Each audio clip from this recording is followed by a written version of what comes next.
I've been blessed with a lot of good friends, and I always think back to a woman friend from high school who told me, in order to have a friend, you have to be a friend. And that's always stuck with me. What does it mean to be a good friend?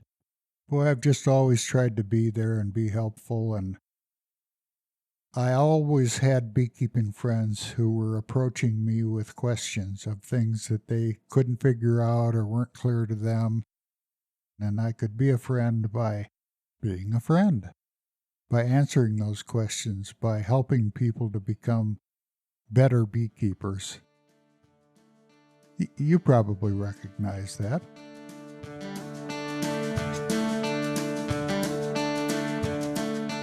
Hello and welcome to Notes from the Beeyard. You're listening to episode 20, Memory Wood. This episode is special because it's about friendship. My friendship with Tom began as a conversation about bees and pesticides that evolved over time into a back and forth about life, how to live well, and be a great friend. And Tom was a great friend to many. My name is Laura Tyler. I'm your producer and host. This is episode 20, Memory Wood, written by Tom Theobald in 1990 and read by Tom in 2021.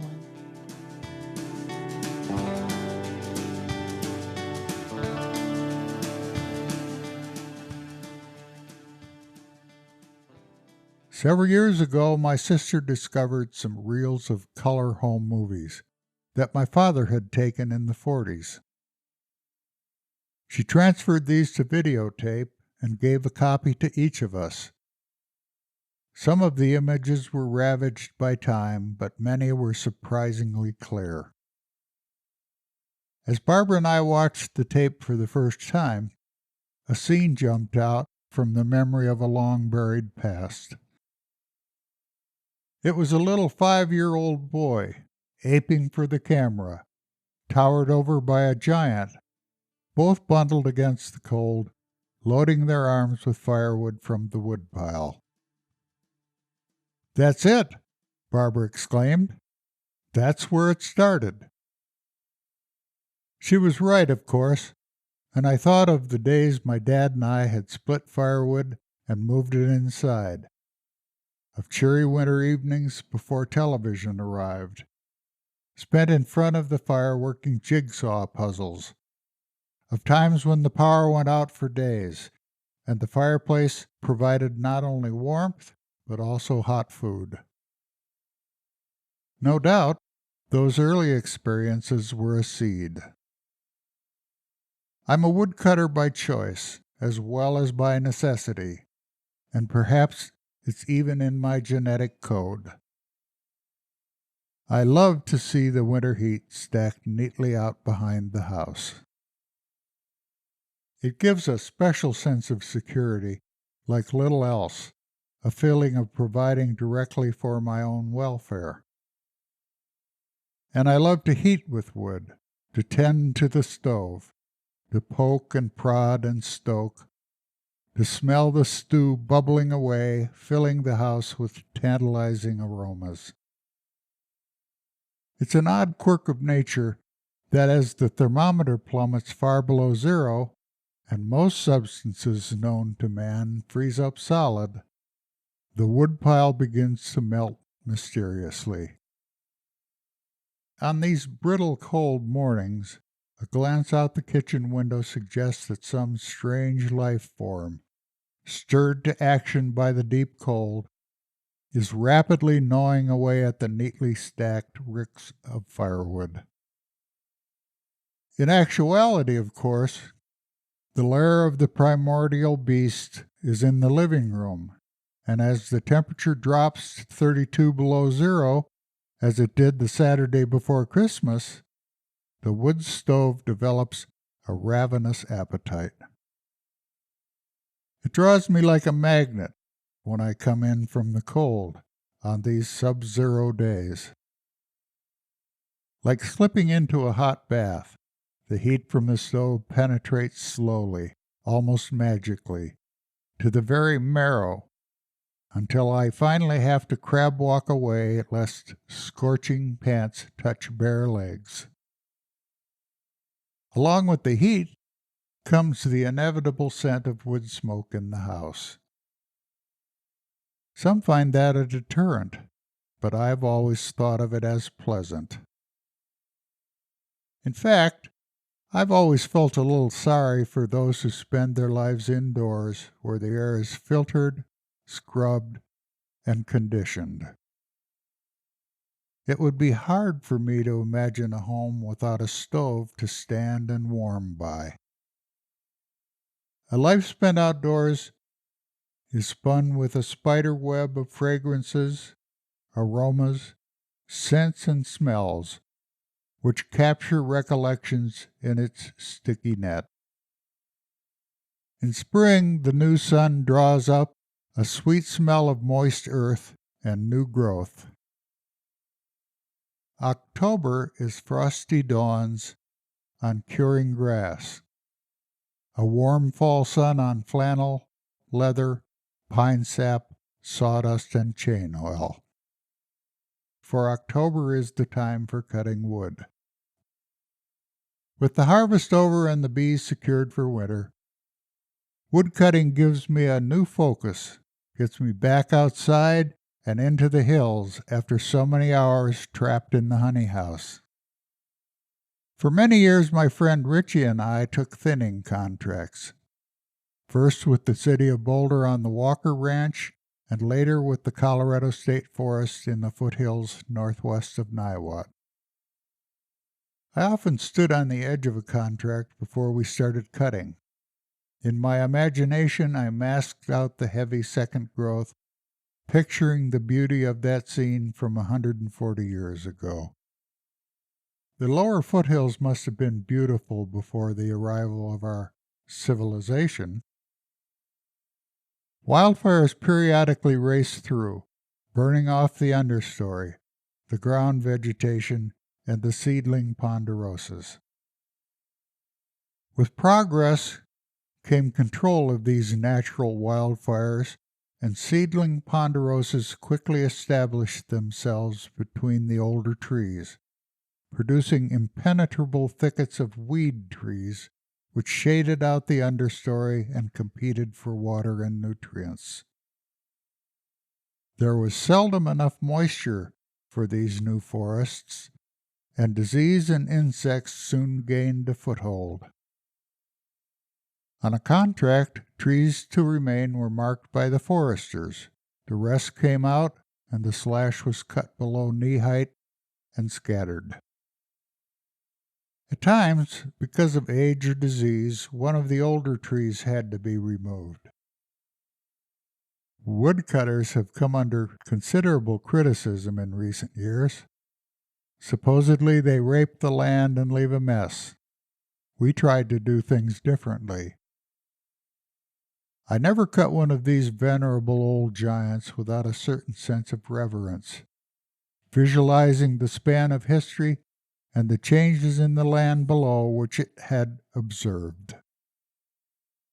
When we had completed our work, the remaining trees were free to thrive, and a small part of the forest was set back upon a path toward what it had once been. Richie and I looked with pride at our finished contracts and talked of someday bringing grandchildren back to see our work. It's doubtful that we ever will, but it doesn't matter. Someone's grandchildren may see our work someday, and a few may even sense the gentle caring hands upon the land. Our last contract was a good one, and Richie and I had both accumulated a nice surplus, security against the future cold. And then Richie's home state of Rhode Island beckoned. Richie is a master New England carpenter, but he was starving in Colorado, and Rhode Island was booming. The choice was difficult but obvious. I had often worked with Richie in the winter, when he needed help and my work had slowed. I kidded him about his heavy Rhode Island accent, told him that it was his mission in life to teach me carpentry, and mine to teach him to speak English. He always reminded me that it was he who spoke the original American English, and me who spoke with an accent. I miss that accent now. In late September of 1988, Richie and his wife, Hisa, cleared their house and tried to squeeze a life into a U-Haul. Richie could have easily sold his wood. He certainly could have found a place for the resulting cash. But he insisted that I take it, and only someone who has cut their own wood can appreciate the magnitude of the gift. More than a winter's supply, all cut, split, and dry. I loaded wood into my truck out behind the house, and their oldest daughter, Misa, 10, volunteered to help. As we loaded, I shared my sadness at their leaving, reflecting on what the inanimate stack of firewood represented. It was days of work up and down the mountain, picnics with the kids when everyone came along. It was Steller's jays, October sun, bluebirds, deer, and wild turkeys, horses on the open range appearing out of the trees for a drink, and eagles riding the lee thermal over the ridge. It was Richie's 5-year-old son, Ty, standing proudly before us with a fistful of colored ribbons he had diligently collected from the trees as we worked. And it was sweat and sawdust mixed with chain oil. Misa listened politely. She had been a part of many of those days, and then, with the clear perception of a child, said simply, "Memory wood." Memory wood. Indeed it was. Those memories will flicker in my stove on the first chill nights of fall, on brilliant sub-zero days, at Thanksgiving and on Christmas morning, through the first blizzard and the last, until there are only ashes in the garden.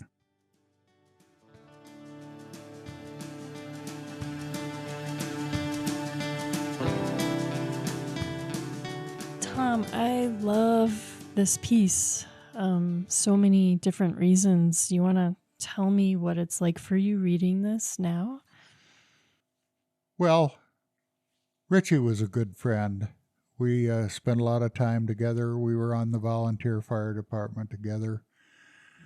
We cut wood together, and he unfortunately was killed in an ultralight after he had gone back to Rhode Island.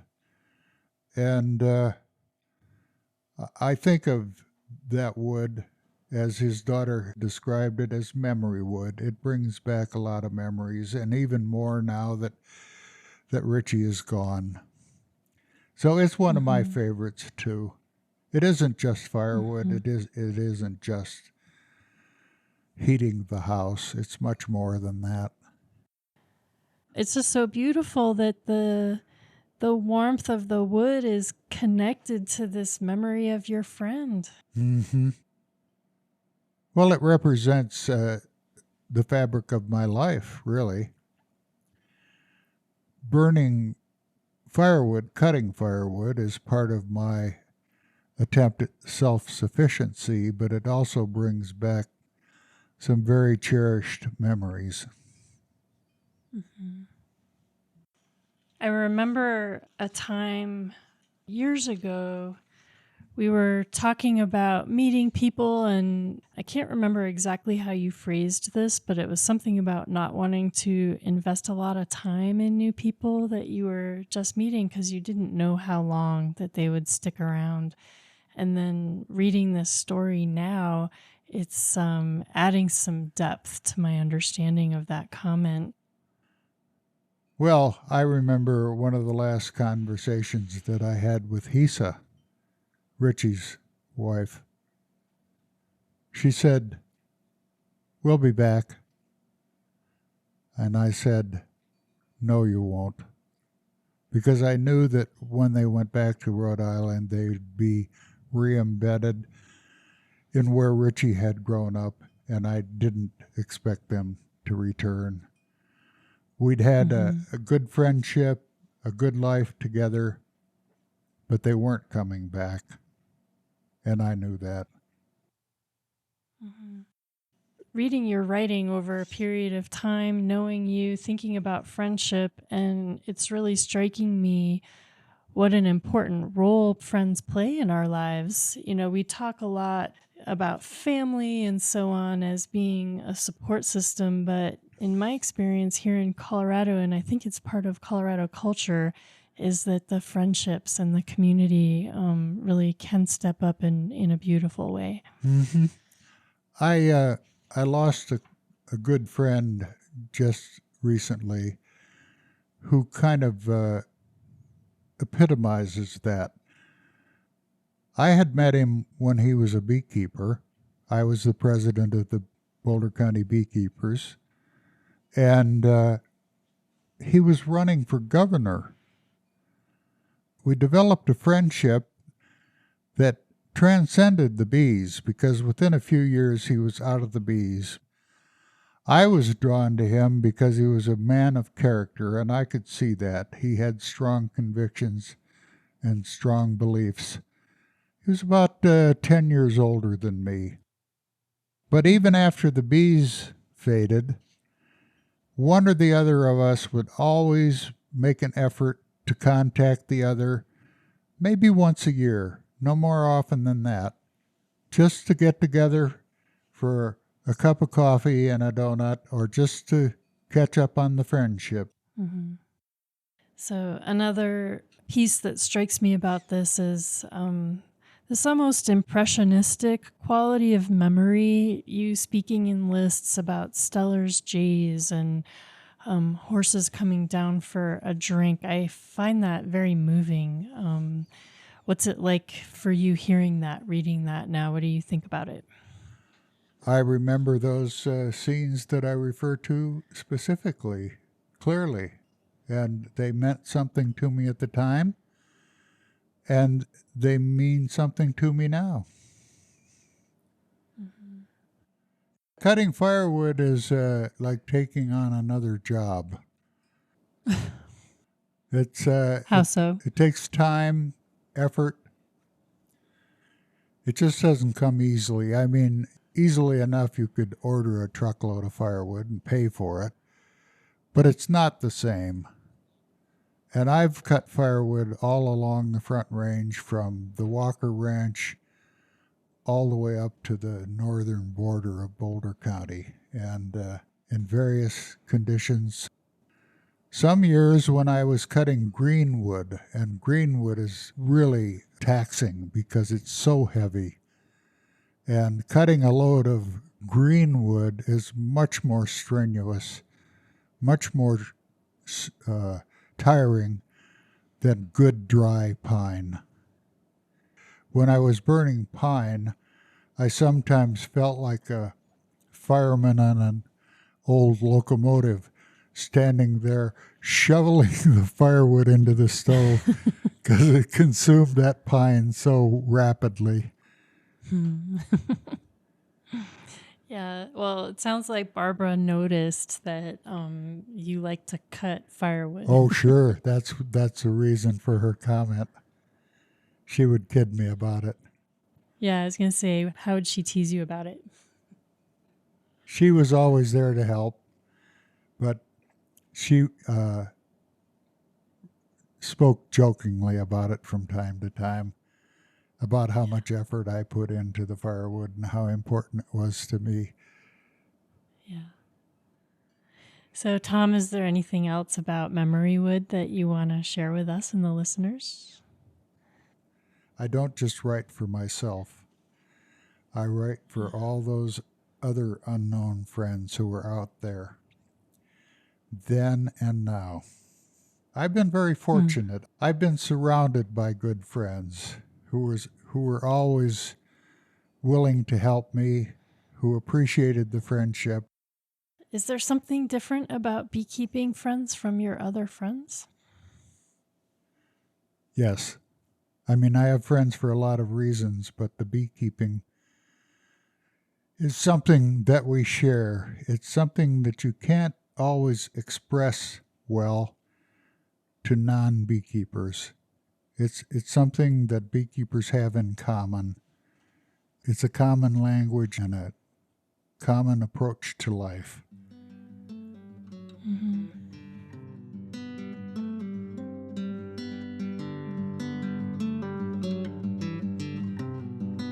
Thank you for listening to Notes from the Beeyard. We publish new episodes on Fridays at noon. Join us next week for episode 21, Chickens I Have Known. In the meantime, hop on over to notesfromthebeeyard.buzz to subscribe.